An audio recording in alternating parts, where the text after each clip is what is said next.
Okay, we're ready. Good morning, everybody. I only have one student today, Patrick, but I have a couple of guests. I'll just tell you who they are because you might see them on camera and wonder who they are. Brittany Murphy, who is, what do you say, director? No. Assistant Professor of Public History. Assistant Assistant Professor of Public History and African American Studies. Yeah. Gwen Webb, Gwendolyn Cook Webb. an icon and former marcher in the children's marches. Yes, ma'am. And Bob Friedman, director, founder of. The Birmingham Black Radio Museum. Okay. Thank you. So this is a little bit of a different field trip, just for anybody who might be watching. So this is one of my very favorite of the field trips for the class. And so I like to come to the Viaduct, walk down there. You can see the whole city from there, and that's where we talk from. Okay? All right, let's walk.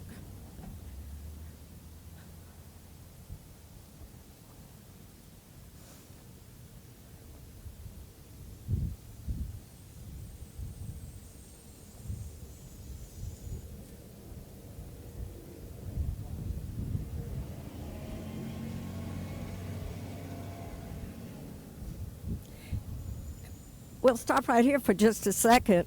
So Patrick, if you look straight ahead, kind of, with the buildings with the green awnings, and then right across from that, this area right here, this Yes. on First Avenue South, that side of the tracks, This, okay. was set aside as the red light district in Birmingham. And it didn't last very long because politics and so on got in the way. I guess you'd say that. And so just a word about that. During the Victorian era, Victorians had the idea, Victorian era is between, say, 1830 and 1907. 1901. 1901. 1901. Thank you, Patrick. Right. While Queen Victoria was alive. And their attitude toward vice was you can't get rid of vice, and so just find a place to put it, right? So when the progressives come in around 1900 to 1920, they took a different view. And the progressive era, so in many ways led by women, so was the Victorian era, their view was different. The progressives believed in using government for good, to use government for, if you don't want something or you do want something, use government to get it, right? So the progressives believe that what you don't want to tolerate vice, you want to get rid of it. How would you do that and use the government? Passing legislation. Yeah, Yes. make it illegal, Make it illegal. and then it goes away. Right. We know that didn't happen, but that was their view of most everything. And so before the progressive era, this was laid out for the red light district. But as soon as the progressive era kind of comes into being, they say, no, we're just not going to be the red light district anymore. And so it goes underground again, right? And so the building with the green awnings is typical of where prostitution or brothels generally were, which was on the second floor of bars, okay? So that building there with the green awnings was a saloon built in the 1890s, maybe 80s, but I think 1890s. And so upstairs was a brothel. And then across the street is in that block, we're not going to go there now, but is the only building left that was built as a standalone brothel. So that's down there. It's where, but behind.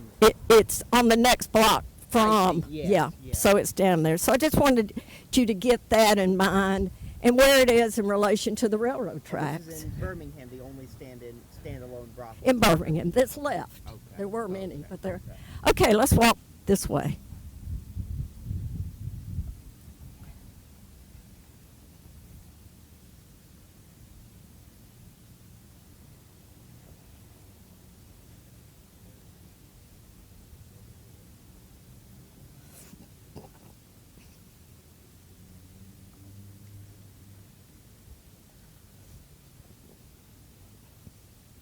So Patrick, you get all of the questions today, since you're the student.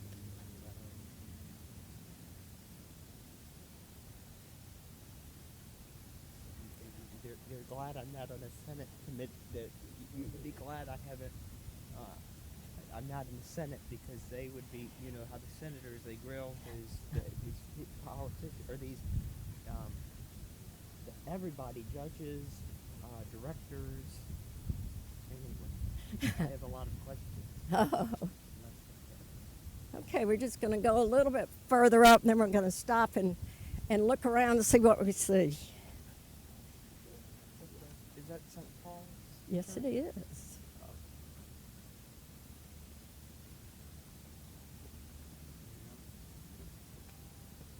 Can't forget that Minister Webb is also on the police force and a vice cop. Okay, but right now, we're and that's cool, but we can't digress too much. Okay, yeah, that's great information. Just I don't have a place to fit it in right here. Okay, so in the world of preservation, we're interested in the built environment.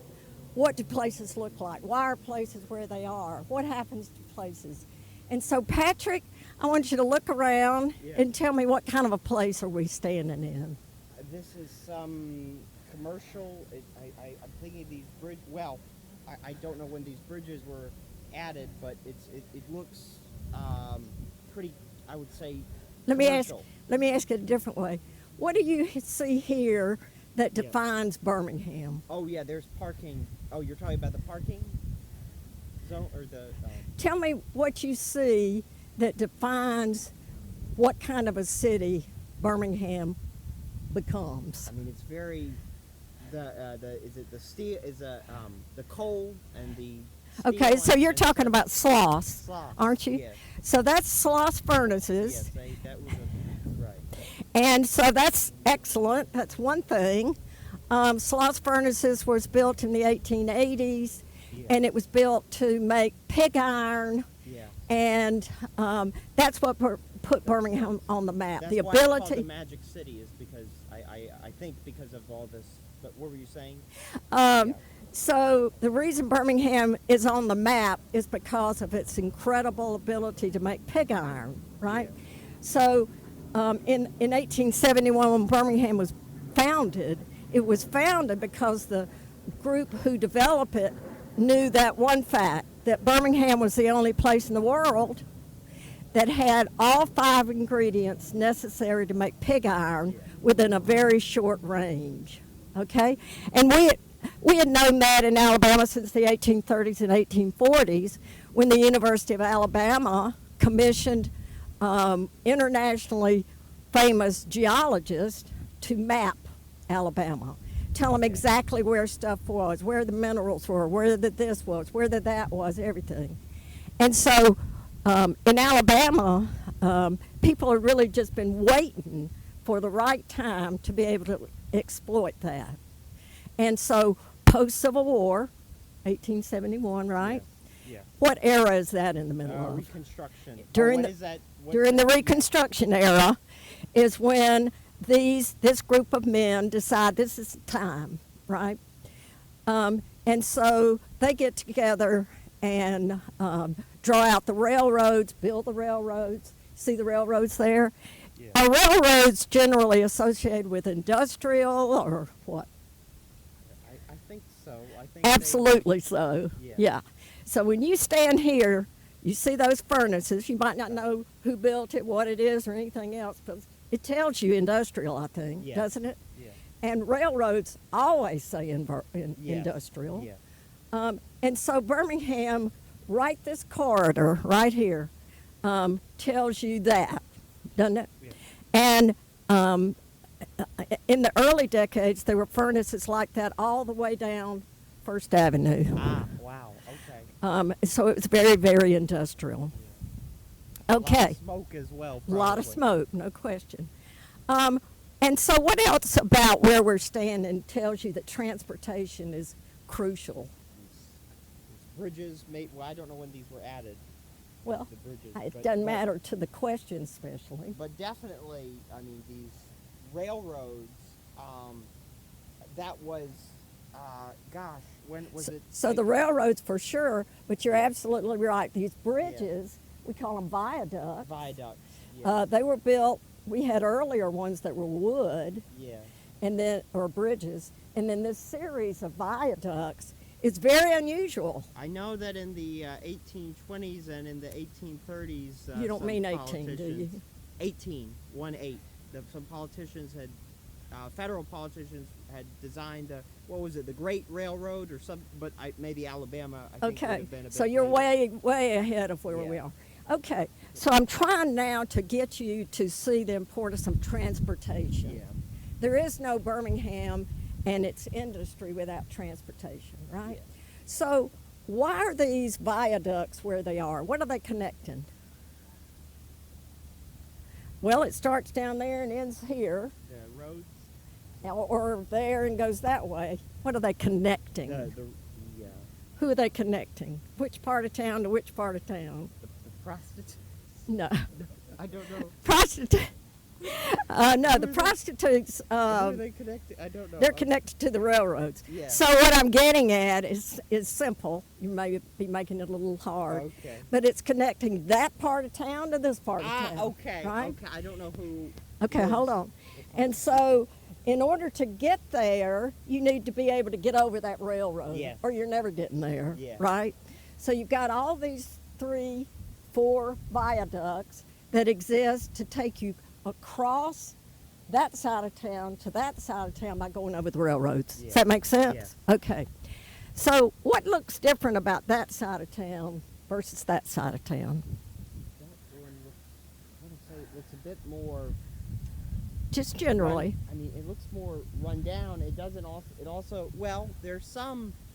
Look at that and then look at that and tell me what you see that's different. Thinking this is probably. There's some. Where do you think the Socio- banks were? Were they on this side? I think so. I think, yeah, that Yeah. looks like. So you can tell, I think, by Yes. the way this side looks, Yes. that this is going to be where the financial financial institution, the big bucks, the industrialists, the corporations are going to be. They're not going to be in that No, ragtag no. bunch of places, are they? In fact, that was very much the other side of the tracks, Yeah. literally, Yeah. figuratively. And all in there, you had poor people living. Yeah. Black people, white people, immigrant people, all living in there, in places like nicknamed Swamp Yeah. Swamp City or Hog Yeah, Breath and yeah, all kind of other things. So not pleasant places to live, right? Over here you've got the big dogs, I think, right? Okay. A couple of other things to do with transportation. See that building over there with the steps that go zigzag down the building? Yeah? Well, that was the Southern Transportation Headquarters, railroad headquarters. So right there again, right near the tracks, that's their domain. Okay. Okay? Okay. Now, let's turn our attention this way. Let's walk just a little bit more. So somebody, about Brittany, how old do you think that building might be right in front of us? That building. The apartment building? Yeah. 5, 10 years? Yeah, 5 or 10 years, right? You can tell by looking at it. And so that's nowhere near original to this district. So what does it suggest to you that there's it's expensive too, nice apartment building built 5 or 10 years ago? What does that tell you sitting right there? I would say that the city is starting to develop a little bit more, grow a little bit more if you're introducing new buildings. Well, and here of all places, right? This was definitely the wrong style. No man's land. Who in the world would want to live here when you could live in Homewood or Vestavia or Gardendale or someplace, right? For the money you're going to pay in there. And so it suggests something big is happening downtown Birmingham for people with choices to choose to live facing the railroad, right? Sort of odd, but not so much. The whole country's doing that. Okay? All right. So look straight ahead and you see the City Federal Building. Right, Patrick? Yes. See the City Federal Building? Yes, I see it. Okay. So when that was built in 1913, it was the tallest building in the South, in the Southeast. Taller than anything who had, Bob? New York, Taller than anything who had in the South? Atlanta. Atlanta, of course. That's always the answer when I'm being derisive. So, absolutely, in 1913, Birmingham was growing so fast. It was growing faster than Atlanta. It had left Knoxville behind. New Orleans was struggling against Birmingham. Birmingham was the city to watch, no question about that. We were growing at a rate of 100%, 200% in terms of population. And we were ahead of Atlanta. And nothing better shows it than that. They didn't have that. They didn't have a skyscraper like that. And it's a big one, too. Look just to your right. Oh, this has my great uncle's name on it. Oh, yeah? Hinkle somewhere. Oh. Oh, how about that? Haze. I have some haze around. I don't know if that's a. I didn't see that, but it could be another one. Yeah, Rainbow. He was in the Rainbow Division. Yeah. World War I. And so sometimes historic places give you a real break in that they tell you what they are, who they are, what built them. That's a great, wonderful thing. Yep. Okay, so let's look here and Gwen, what do you see that's sticking up in the sky there? Across. So what do you think that building is? A church. A church, yeah. So you can look at that, whether you've seen it before or never seen it before, and I think it'll tell you church, doesn't it? Okay, so that church was built before the turn of the century. I think it was 1891, maybe a year or two before that. So what was happening in Birmingham during those years? Well, Well, you tell me. so Birmingham as a city really looks and operates much more like a Midwestern town than a Southern town, right? That Midwest corridor, Chicago, Milwaukee, Cleveland, all up in there. And what kind of cities are they? Somebody? Huh? They're industrial. They exist, some of them, Chicago before the Civil War, but they just explode after the Civil War, right? Mostly, just the same time as Birmingham did, based on industry, not agriculture. All of the Deep South, if they were there before Birmingham, relied on agriculture, didn't it? Well, Birmingham doesn't. It never had a slaveocracy. There were some slaves in Jefferson County, not a lot, a few plantations, but this is not what Jefferson County was. In fact, one history of Jefferson County says it was so poor before the Civil War that buzzards wouldn't even go through here. They took a detour around Jefferson County. So it was poor, it was rocky, this was no place to have a big plantation to amount to anything. So Birmingham was industrial. The time period is right in line with that, post-Civil War. And what else makes those cities different from Old South cities? Brittany, you're on the hook. Well, huh? Climate, immigrants. There wasn't a big population of immigrants in the Deep South, other than the port cities of Mobile and New Orleans, right? Early on, Charleston and Savannah, but the port cities had a lot of immigrants. But that's it. Birmingham is that exception to the rule, just like those Midwestern industrial cities. That's what Birmingham is, okay? Birmingham is situated in the Deep South, right? Alabama. And in the Deep South, what religion have Deep Southerners always thought they were? That's what identifies them. Protestant? Protestants. Protestant. Southerners are Protestants. Of course, there were always Catholics, Yes. especially in port cities, and there were always Jews here and there and everywhere throughout the Southeast. But by far the dominant religion is Protestant, isn't it? And so Birmingham's different. In the 1880s and 1890s, it has all these immigrants coming in. Where are they coming from? Southern Europe. Southern Europe, like Eastern what? Europe, In Eastern like, Europe. Poland, Russia, Italy, Spain. That's exactly where they're coming from. Italy, Southern and Eastern Europe, just like you said. Yeah. They were darker than the earlier wave of immigrants who were Irish, German, folks like that, right? These people were not like that. They were darker skinned. They were so poor. They were fleeing poverty, terrible soil erosion, political discord, all those kinds of things. They were lucky to get out of where they would get pogroms in Russia. And so you've got this huge flood of Southern and Eastern Europeans that flood into Birmingham. Not Atlanta. What you going to do in Atlanta? Nothing. You're coming here because this is where the industrial jobs are, right?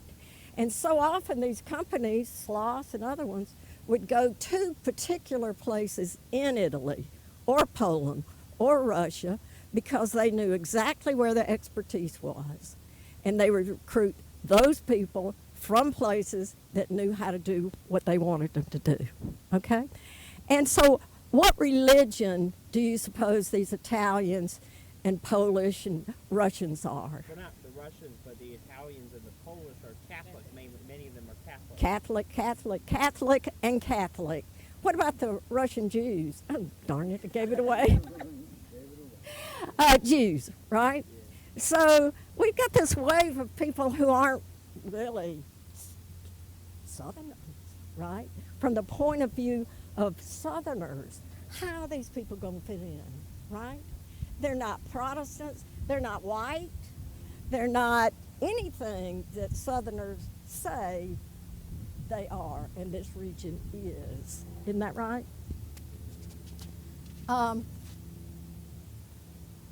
And so, but Birmingham's a different place. So, in the late 1800s, when this big old cathedral was built, Catholic cathedral, you can spot it anywhere, can't you? It's big, it's enormous. You get up close and it is fancy, isn't it? It's big, it's fancy, it's majestic, and oh my God, if you're a Protestant Southerner, oh dear God, what is happening here, right? It's so prominent, so majestic, so big, what's happening, right? And if you don't think that that's going to provoke a lot of backlash, then you're wrong, right? So there's a famous story that happened here that a lot of people know, but some people don't, that happens around that church in 1921, okay? In 1921, the area around that cathedral was residential, somewhat residential. And one of the families that lived there was the Stevenson family. Well, Reverend Stevenson was a Methodist minister, sort of. And he had once been a barber, but he hurt his back and he couldn't stand that long. And he didn't have much of a preacher calling, so he was known as the Marian parson or Marian preacher. He would go down to City Hall and recruit people to marry. Somebody's got to do it, I guess. And so he was, not exactly a bigwig, but he was a Methodist minister. He took it seriously, and he was a member of the Ku Klux Klan, right? And so do you think that's contradictory, Methodist minister and the Ku Klux Klan? They're different. Yes or no? I think so, yes. You think so? Not one whit. The Ku Klux Klan said that it was white, Anglo-Saxon, Protestant. That's on all their masthead. That's in their little books. Okay. And remember that cross they like to burn? Yeah. Yeah. It's a Christian cross. So there's absolutely nothing contradictory between Protestant ministers being members of the Ku Klux Klan. They go together, don't they? It sure did in this case, in many other cases too. So Mr. Stevenson and his wife had a teenage daughter, and I know you two have been teenage daughters. What was your job when you were a teenage girl? Rebel, that's right. Drive your parents crazy. I don't know about you, Grin. You told me you were a good girl, but okay, so you may not. Well, Brittany sprang to action there. And so the job of teenagers is to be a pain in the neck, isn't it? And girls especially. Remember, this is also the suffrage era, right? Women get the vote in 1919. They vote in 1920. So all this stuff about women's empowerment, equality, they're not going to really say that, but they got the vote, right? And so that's in this story. It doesn't get much play, but I think it's way in the story. So the teenage daughter, her family had this man doing some painting in the house. And he was Puerto Rican, oops. And he was dark-skinned, two oops. And he was about 30 years older than the daughter. Oh my God. So what do you think she decides to do? Take up with him, what else, right? So she decides, she thinks he's kind of cute. And they start to date and everything. And then they decide they're going to get married, right? And so they go to her father, the Methodist minister, member of the Ku Klux Klan, and ask him if he would marry him, knowing he would say no. He said, of course not. Reverend Stevenson, I've read about him, I know a fair amount about him. I never saw things where he was bigoted, particularly against black people. But oh boy, was he bigoted against another group. Who do you think it was? Hispanic immigrants. Which ones? Southern European immigrants. Catholics. Catholic immigrants. He so loathed Catholics. He wrote a daily newsletter that was printed in Midfield, I saw somewhere, just ranting and raving about Catholics. The Pope, and it oozed from him. And so now his daughter decides she's going to marry a Puerto Rican Catholic who's 30 years older than she is. He said no. They went to the priest who she had befriended and thought, well, maybe she should be Catholic anyway. She liked it. And they asked him. He said, well, I'll marry you. So he did. And the day he did, Reverend Stevenson comes by with a shotgun and kills him while he's smoking a cigarette on the front porch of the pastoral. Okay? Well, that's a big deal. At that time, the Jefferson County Courthouse was right next to St. Paul, right? So when it was hanging day, the parish would just get the children in, have the hanging, and they could go back outside. So it was right next door to the parish. So Mr. Stevenson goes to the courthouse and said, I did it. I shot this man, but you'd have done it too. If he was trying to marry your daughter, you'd have done the same thing. So he goes to trial, and his defense attorney is Hugo Black. Hugo Black was from Alabama, had been in Birmingham a long time. He himself was a member of the Ku Klux Klan.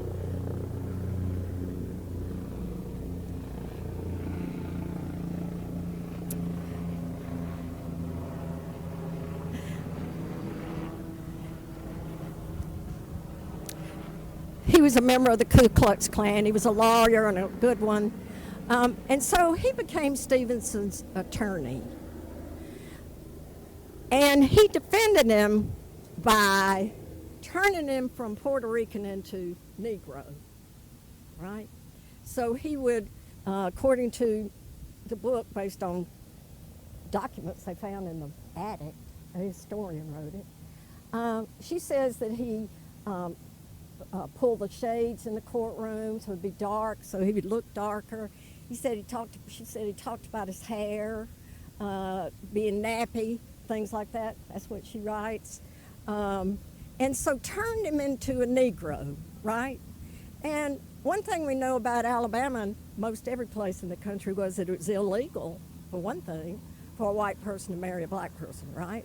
So he's got crime upon crime here. It wasn't illegal for Catholics to marry Protestants, but it was illegal for black people. And so he's stoking the prejudice and also just making it as bad as he can make it. And at the end of the day, Hugo Black got him acquitted, okay? Hugo Black later goes on to be on the Supreme Court in the 1950s and is arguably, I've read several times, the most liberal Supreme Court justice we've ever had. He's certainly one of them. It's Hugo Black that writes most of Brown versus Board of Education, the law prohibiting prayers in public classrooms and stuff like that. So he becomes very, very liberal. Ingleby Vitale, I think, was the one that prohibited prayers. Oh, there you go. Okay, Patrick. There you go, good. So Birmingham is different, right? And if you stand here and look at it, you can see something about, you don't have to know anything much, but you can see that there are a lot of skyscrapers. There's that prominent church. I think it's the only one you can see sticking up there. Railroads and those things we talked about, in addition to Brittany's apartment building that somehow got built right on the tracks, and it's not the only one. There are a lot of them. Okay, let's keep going. Well, not far. So this building in front of me, where it's got "Happy to Have You in Birmingham," was built in 1962. Is that pretty? It's nice. Well, Is it nice? It's not it's not pretty, different from the other. I would say. It's pretty plain, but it's very important, very historically significant. Because when it was built there in 1962, it was the Bank for Savings that built it. Well, nothing good was happening in Birmingham in 1962, was it? No. We were right in the middle. Gwen was out marching in the streets, and bombings were going on. We had Bull Connor. We had dirt in our face all the time that we kicked into our own faces. We had the worst reputation probably in the country. Birmingham did. And so when the Bank for Savings building built that, they're saying to Birmingham what? That we're going to invest in you, I guess, or some Yep. more. It says we believe in Birmingham. We could go somewhere else, but we're not. We're going to stay right in Birmingham. We're going to invest here. We believe in Birmingham, and it was a big deal. Okay? All right, let's go down this way. Questions? Gwen or Brittany or Bob?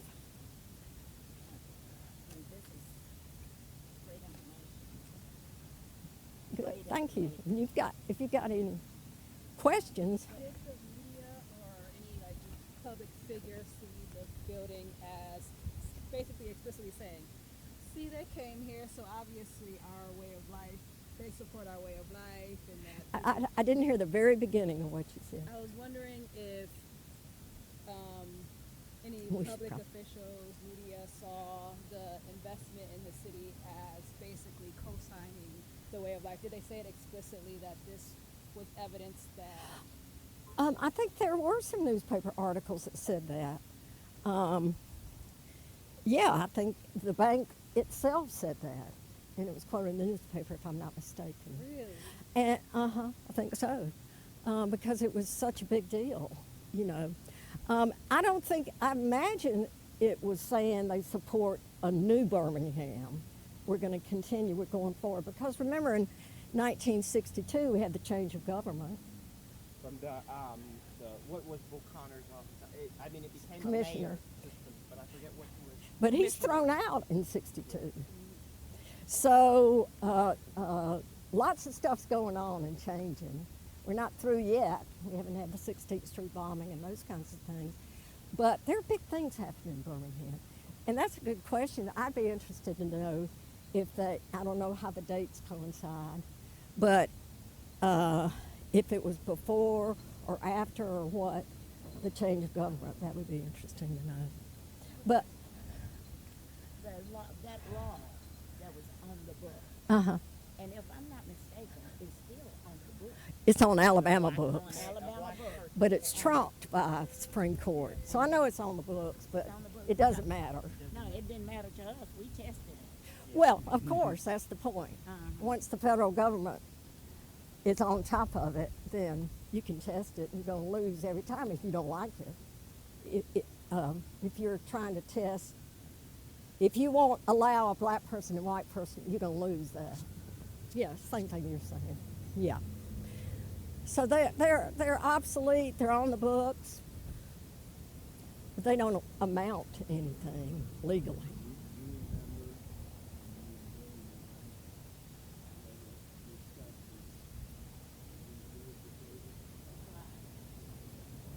Your husband is white. I don't want to go to the. Okay, because I That- assume. So Patrick, they were both police officers Oh, really? during the marches. Isn't that right, Gwen? Bill was a police. My husband was a police officer during the marches. And you got married during the. marcher. I was a marcher. I was a young girl. Yeah. Oh no, this was after you. Okay, this was after. So yeah, they were black and white. He was a police officer when the black kids were marching. It's incredible. Oh, so he's a lot older than you. Yes. Okay. Okay. And they were married for a long time, and it was the love of Gwen's That life, sounds- no yeah, question yeah, about wonderful. that. That sounds wonderful. So I want to look at this building on the right here. We got more trouble for wasp coming right up. Yeah. Yeah. I'm not wasp, so anyway. Sorry. Most of us aren't. Yeah.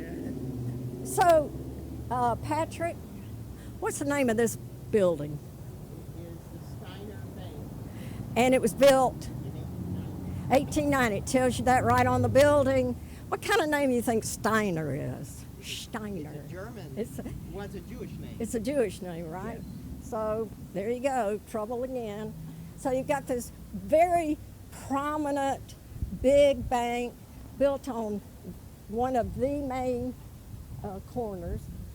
Not again that there weren't Jews all over the South, all in the South. But this is a very prominent building.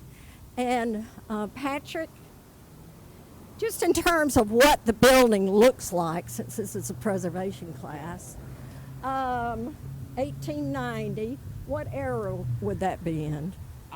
Well, You told me a minute ago. Is it Victorian? It's a Victorian era.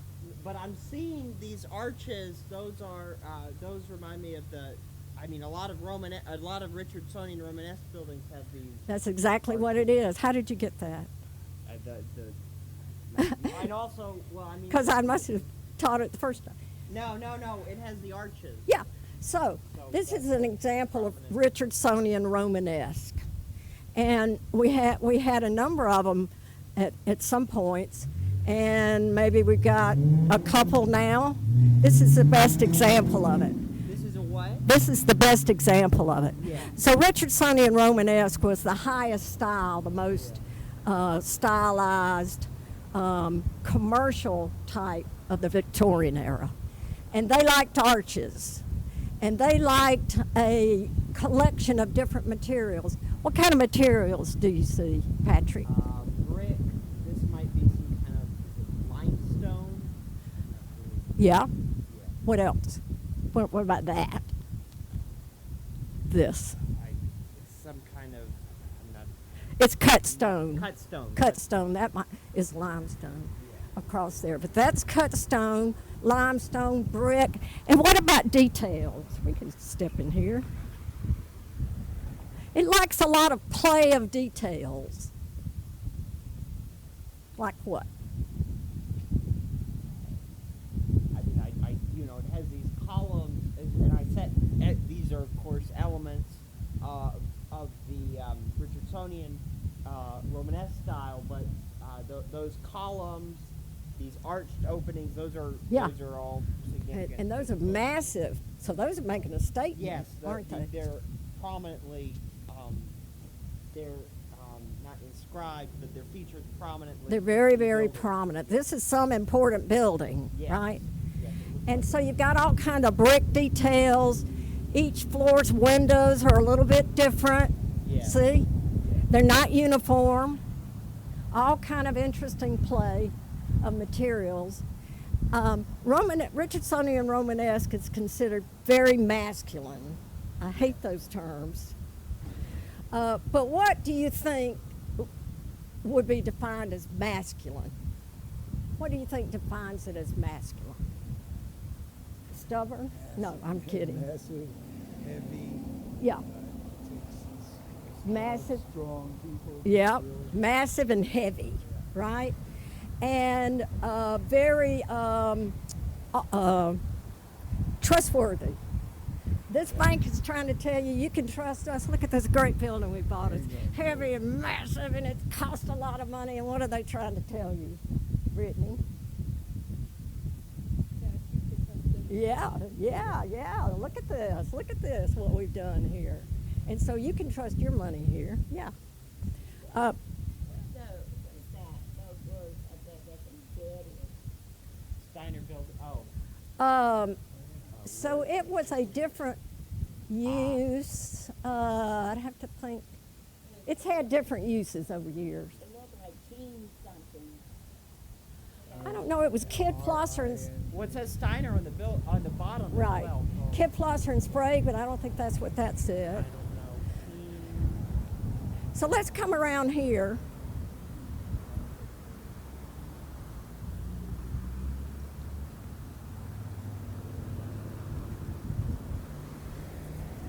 And Patrick Yeah. or anybody, I want you to look at the building next to it, right? The building next to it was built in the 1990s, maybe early 2000s, that building there. And it's built as an addition to the Steiner building. And one thing about preservation is if you build an addition, you never want it to compete with the main building, right? So it's not going to try to mimic the wonderfulness of this. It doesn't want to trick you or fool you. And so it picks up some elements of the building. The scale, the size is right, the brick is right. It's got some details in it, but it's very much understated compared to the main building, right? And so since they were preservationists, architects who bought and were in the building and built this, they did it right, right? Okay, so let's walk down this way. How are we doing on time? We are at 11:57. Okay. Are you okay? I'm fine. I have till like 2. Oh, But I it won't be that long. Yeah, hopefully.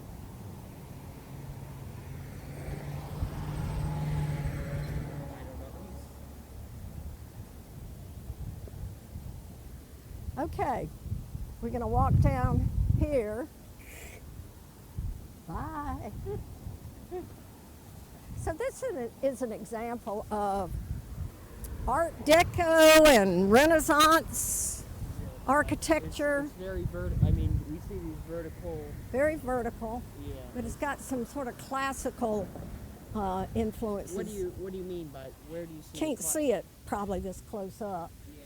but if you look at the very top from a distance, you can Yeah. see some classical stuff. But it's got a lot of Art Deco Okay. in it. It was built in the 20s. This was the first office building I was in when I started to work. What's another thing that makes it Art Deco, Patrick? It's Look here. limestone? I'm not Look sure. here. Oh, the friezes. Yeah, the friezes, those etched engravings Yes. or friezes Yeah. are very emblematic of Art Deco. Yeah. And the vertical lines, very vertical lines. Okay.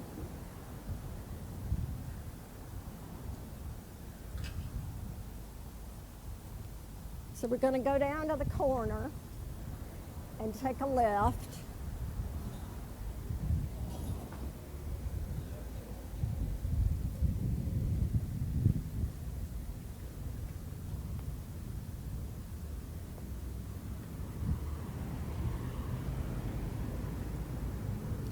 So one thing about commercial buildings is that commercial buildings often put their most expensive stuff on the front of the building or sides that face the public. If it's a corner building, both sides.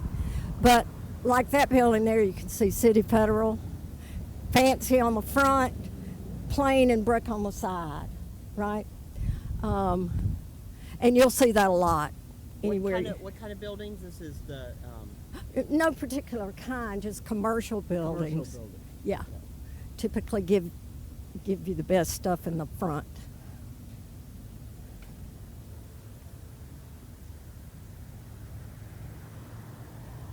This is the best collection of Victorian era commercial buildings left in the city.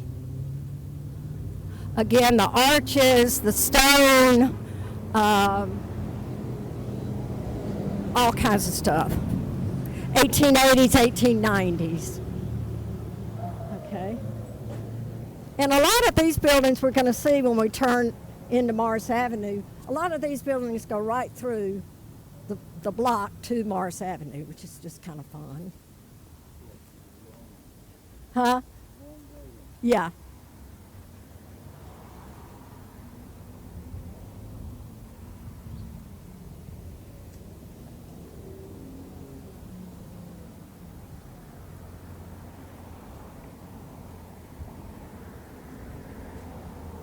So one quick story about the Jefferson, almost said Davis, that's not it.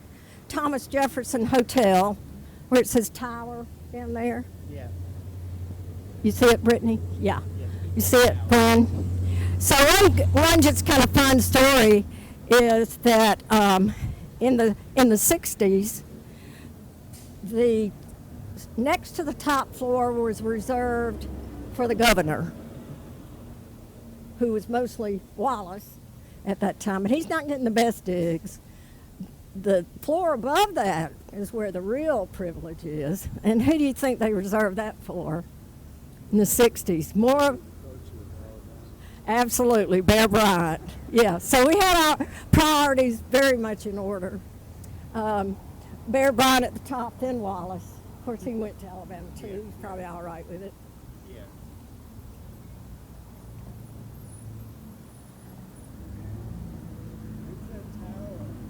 It's a dirigible, isn't it? Well, that was one You of the you wanna debate it, so I don't know. I think it's pretty well documented, but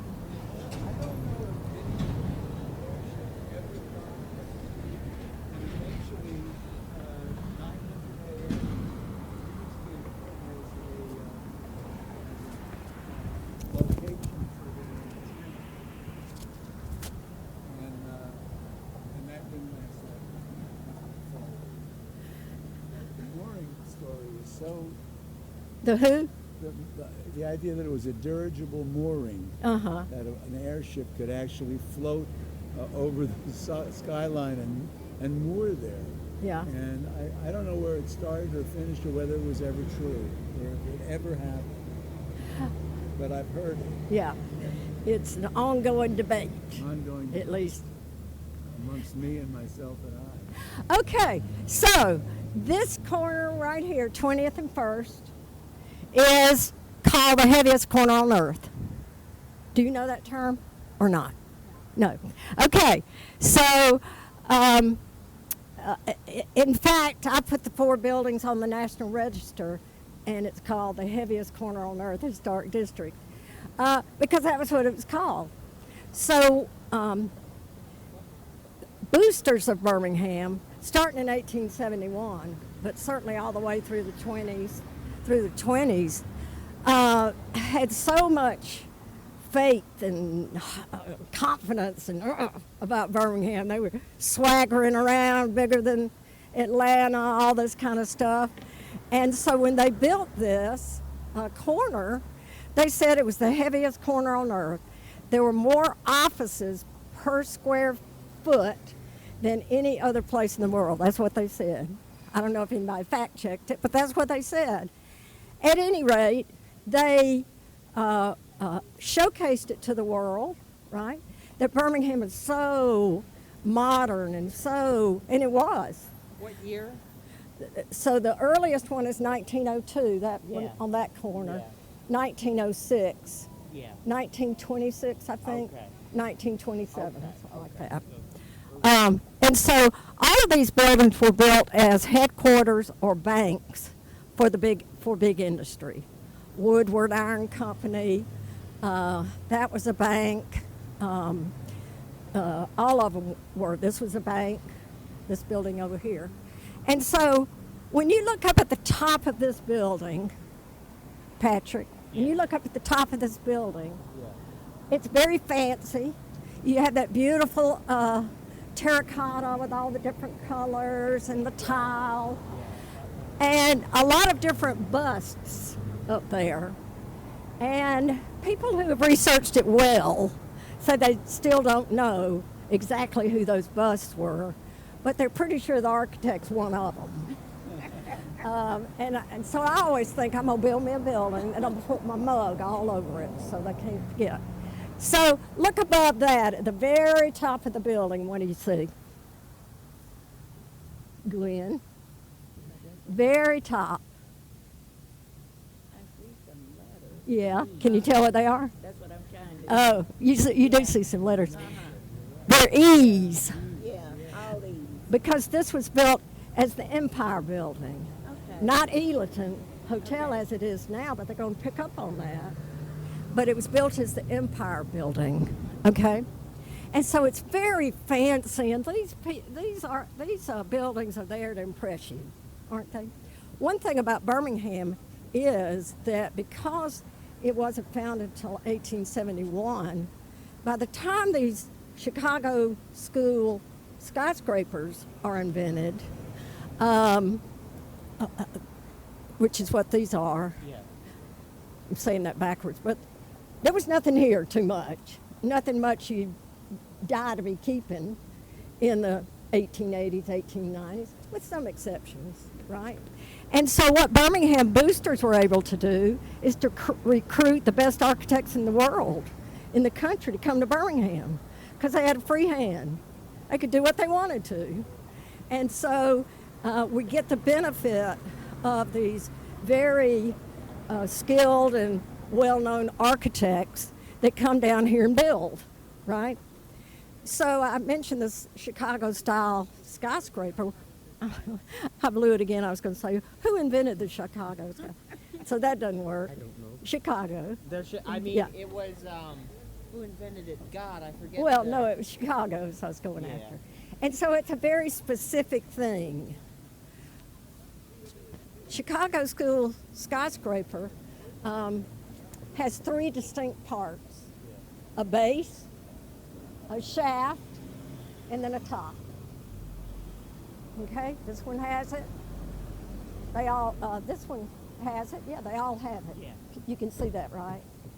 And so the thing that makes Chicago School style of skyscraper is that they can go up so high.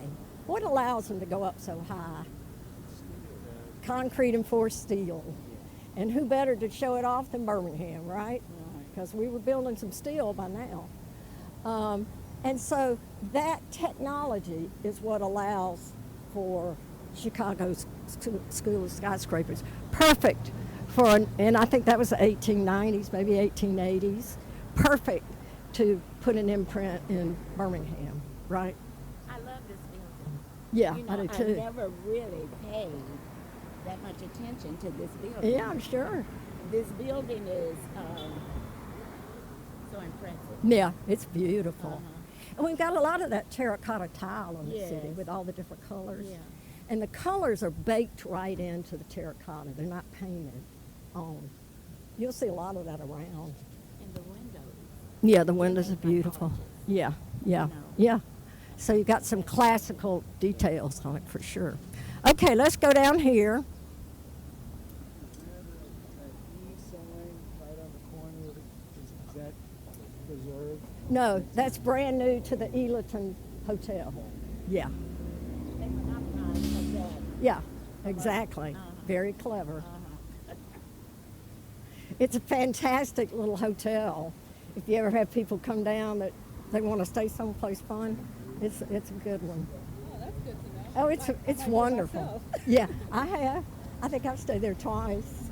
Yeah, it's great. Okay. So this is the John Hand building, Mr. Friedman. This is the John Hand building, okay? And it's the most, it is what is known as a Flatiron building. New York, Known as a what? Flatiron building. Okay. New York has a lot of Flatiron buildings. That means it's got two sides and they kind of come to a rounded point and they look flat, kind of. So very impressive again. This has got a lot of classical details on it. See the capitals? The details above the columns are called capitals. And then it's got all kinds of classical details on it. Okay? When I started in preservation was in 1983, and the first tax credits had been passed by Congress. I don't normally give Reagan much credit, but during the Reagan administration, with the first historic preservation tax credits. It's the first tax advantage ever for downtowns. Everything up until then had been for the suburbs, the highway money, the FHA money, all that was intended to pull people out and send them to the suburbs, right? And it left downtowns all over the country exactly the way you would think it left them, devastated. And then add urban renewal and everything else. And so in 1981, I think it was, the Reagan administration passed the tax credit, and that allowed for investors in historic buildings who rehabilitate them according to standards, Department of Interior standards, could get a 25% tax credit. So it was a big deal. And so in Birmingham and everywhere else, people that had a lot of cash were looking for places to put it, invest it. And some of those people famously were athletes. And so the Redmond Hotel down there, you're probably familiar, I know you are, in the 80s, Kareem Abdul-Jabbar invested in the Redmond building down that way. We can't see it. And in the 2000s, I think it was 2000s, Michael Jordan and Charles Barkley invested in this building. So that's just kind of fun, a little jazzy. So let's go this way. And all of these buildings, by the way, all of these buildings were empty for 30 and 40 years. All over the country, definitely here. Why are these buildings empty for 30 and 40 years? Where are people shopping, for crying out loud? Malls out in the suburbs. That was the intent. And it leaves all of these wonderful buildings in downtowns everywhere vacant. And this building was, and all of them were hanging by a thread all of those decades on the chopping block for decades and decades because they were empty. And in the United States, we don't value empty buildings, no matter how fabulous they are. What do we want them to do if they're going to keep standing? Put them to work. We want to use them. We're going to put them to work. If they're not making income for somebody, they have no value at all in our culture, typically. Okay. So I want you to just step inside this building, if you haven't.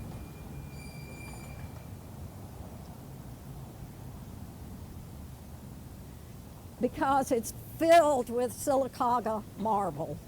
There's a lot of Silicaga marble around, including there's some in the U.S. Capitol. It has some Silicaga marble. There's Silicaga marble. It was very famous. It was famous and still is, loved for its pure whiteness. It's not as strong as others, but it's pure white. So let's just pop your head in here.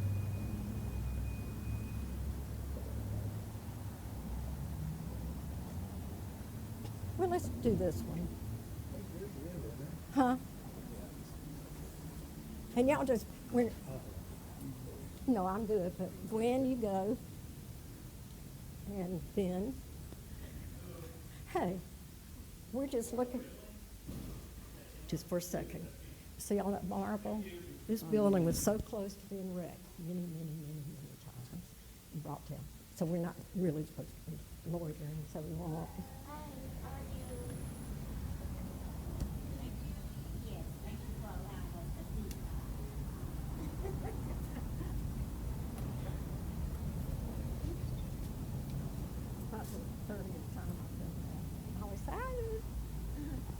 Okay, we're going to turn on to Morris and then we'll finish up.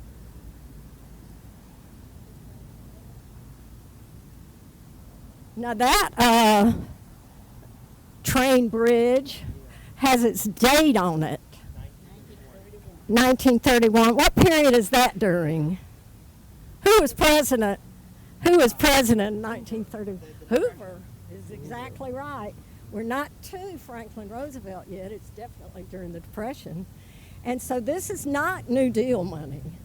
It's just before that, just ahead of that.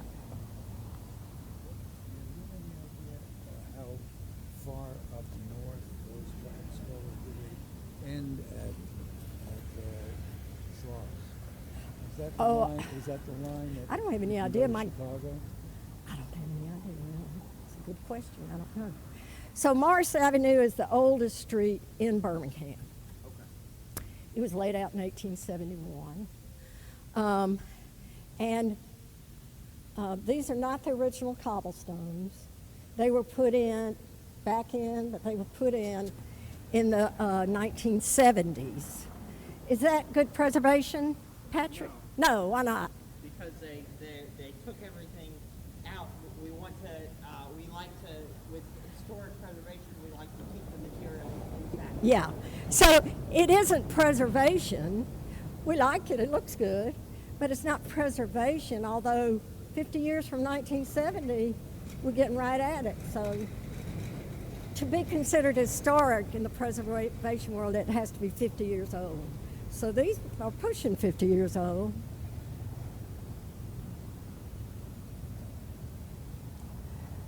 So you'll see that on this end of Morris Avenue, the buildings are much older for the most part than on the far end.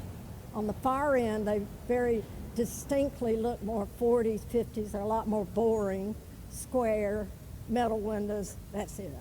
But these earlier ones in the 1880s, the ones that are left, are a lot more stylized than that.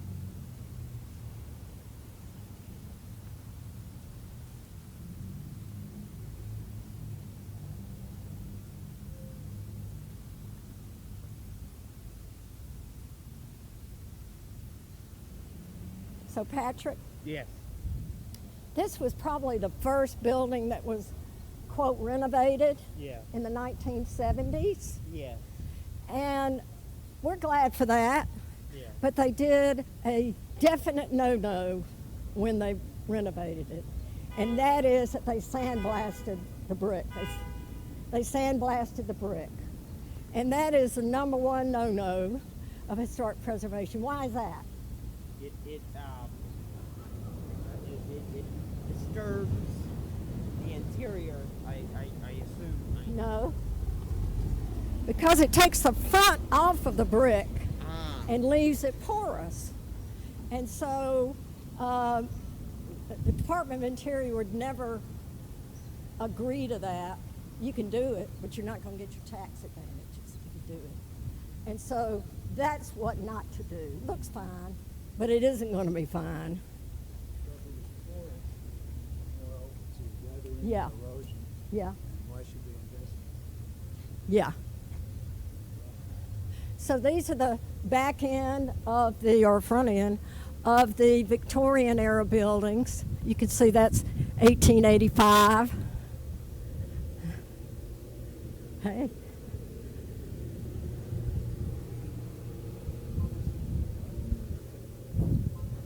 So these are the oldest ones. That's the peanut depot. We redid it a lot. Brittany, have you had the pleasure? No, I have never been Oh, there. can you smell? Oh, actually, I can. Yeah. Yeah, it has peanuts. That's They're fantastic. The best roasted peanuts around, that's for sure. They've been there a long, long time.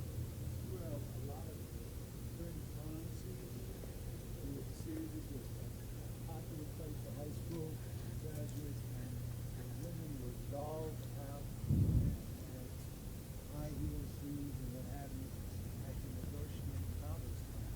So it was a little bit humorous. I used to sit right outside the peanut. And laugh at the women with the. Not even laugh out loud. They were trying to see if they didn't make it to the booth. They were all going to the booth. So I want to tell you about what happened to this district. Okay, so in the 1970s, we're still fresh off the civil rights movement, the bad publicity, the sort of ghost town effect of Birmingham. Nobody wanted to come here and invest or anything like that. And so the city of Birmingham wanted a plan as to do something to move Birmingham forward, right? So it decided it was going to do some historic preservation. And it decided Morris Avenue was the place to start. So it was listed on the National Register of Historic Places. And the idea was that for this to become sort of like underground Atlanta. Yeah. What do you think of when you think of underground Atlanta? Because you were a good girl, you might not have gone over there. So underground Atlanta was famous then and much earlier because it had a lot of bars, restaurants, young people out in the streets having a big time. Well, Birmingham didn't do such things. Yeah. I think our history of being so locked down Yeah. by the corporations and Yeah. Bull Connor and the Yes. whole culture just put a thumb on such things as that. We had no history of public fun, I can tell you that. there was a red light district, but when the Victorian era came, or when the I guess the progressives came, that was done with. Well, and we're not talking about that kind of fun Okay, anyway. We're okay. talking about young people, young adults who might like to go to a bar, Okay. get out in the streets, have a good time like they did in Atlanta. We had no history of that. It's scary to Birmingham. We don't have that kind of culture. And anyway, by the early 1970s, now we've got the prospect, the likelihood, the reality that it's going to be mixed races, Yeah. which was definitely anathema, right? And so, but we go ahead, and it is a public-private partnership, which means that private owners are asked to put money into their buildings to renovate, and the city will put in public improvements, lighting, the street, sidewalks, whatever it is, right? And so it was going to be a place of bars and nightlife and stuff like that. And it was, for the first few years, it did just that, and it was kind of hopping. And it, as it turns out, it had kind of a country music bent to it. I remember going, when I was at Sanford, not old enough to be down here in the bars, nonetheless came and went into one of them. I remember it so well because there was a woman in a cage like you would see in the old westerns, and I was like, oh my God. It was sort of shocking. So it was doing its thing, right? And then I think it was 1977. It was just a few years up and running. There was a murder. Yeah. And so let's walk down this way a little bit.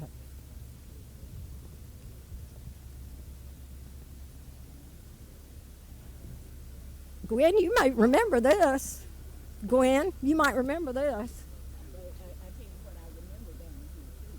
When I was on the department, and I was working extra jobs down here. Oh, really? Uh-huh. And when would that have been? In the 70s. In the 70s. There you go. Right when I'm talking about, I think. Yeah. They were beautiful though. Had big chandeliers. Yeah, I know. Chandeliers, you know. Yeah, it was hopping. Oh yeah. But that building down there, or maybe past it, was at that time called the Showboat Bar, the Showboat. And so one evening, I think it was in 1977, a salesman was down from Cincinnati.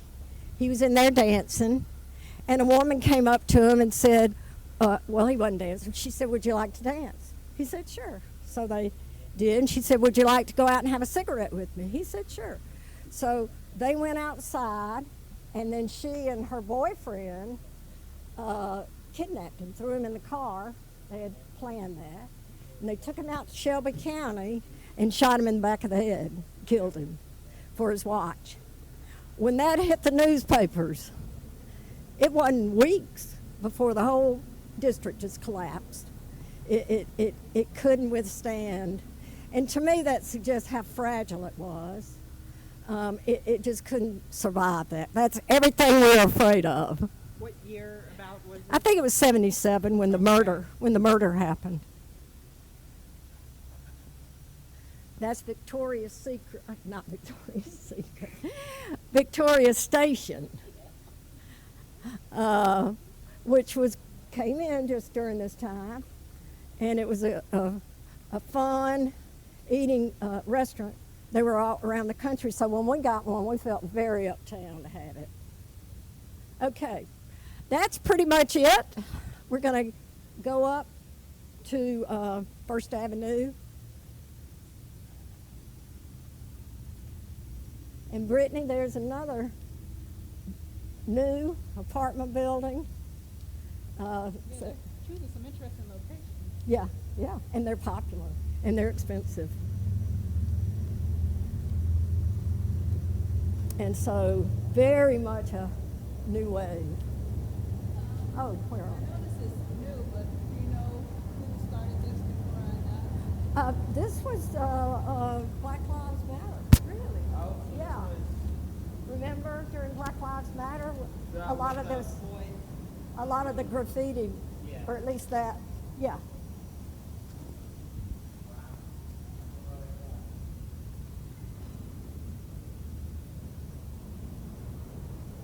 And then I think it's been added on to, but I think those are very cool. So they've got to be, built to keep out so much noise too.